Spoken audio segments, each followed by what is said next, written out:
jazz fans, how in the world are you? Tom Manuel here, founder and director of the Jazz Loft in Stony Brook, New York, the East Coast's only museum, performance venue, and educational institute solely dedicated to the American-born art form called jazz. So glad you could join me this week for another episode of a little thing we're calling Behind the Scenes, a sneak look into the archives of the Jazz Loft. Little anecdotes, some stories, possibly a joke or two, but definitely some wonderful knowledge about the collections housed here at the 6,000 square foot museum called the Jazz Loft.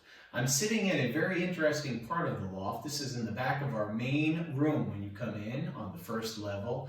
And this actually, when originally designed and built back in the day, was the fireproof vault where the paintings were kept when this building was the Suffolk Museum.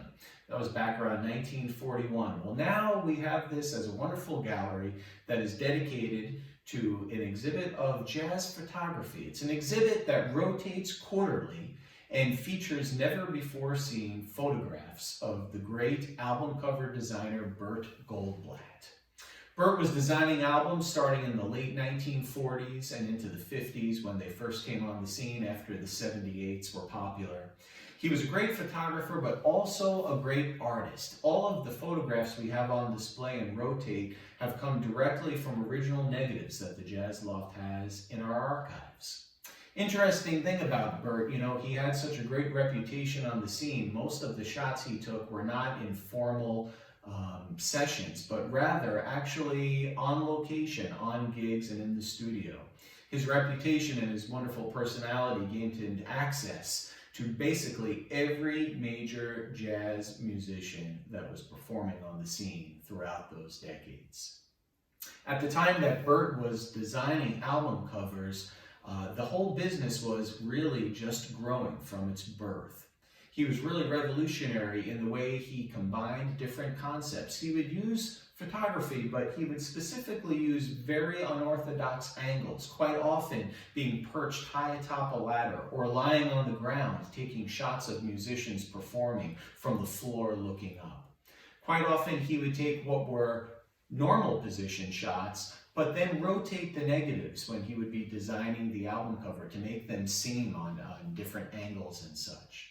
He was also a gifted artist, and this is of course before computers and Photoshop.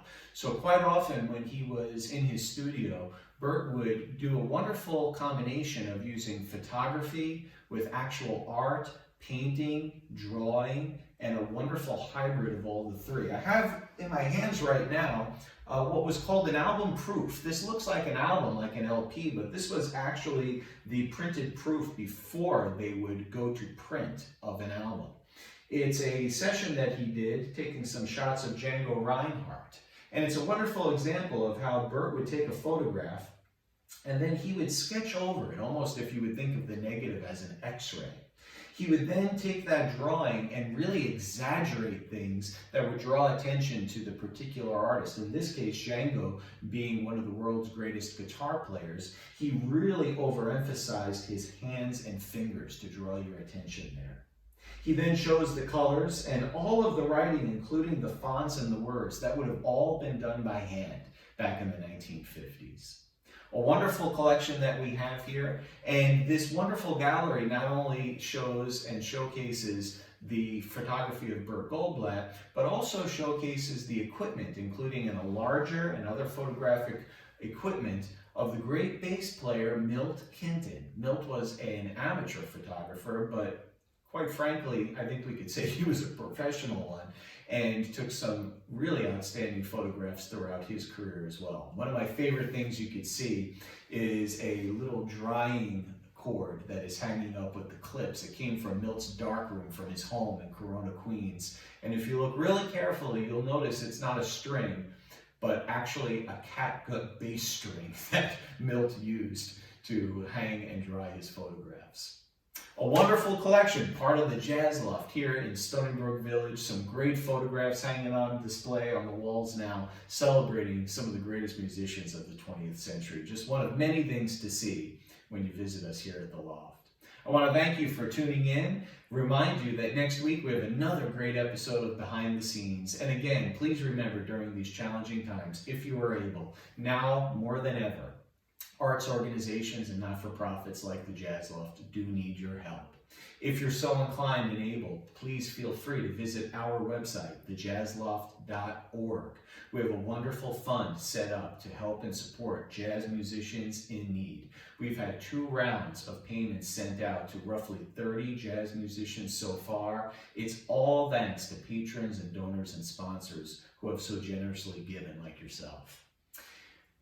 We invite you to join us in spreading some hope, spreading some joy, and supporting the great artists that have gifted us with so much beautiful music that has enriched our lives. I thank you and remind you of the great words of Duke Ellington, who once said that a problem is a wonderful opportunity to do your best. Thanks so much for tuning in. We hope to see you next week. This is Behind the Scenes, and I look forward to seeing you next week. Till then, take care and God bless.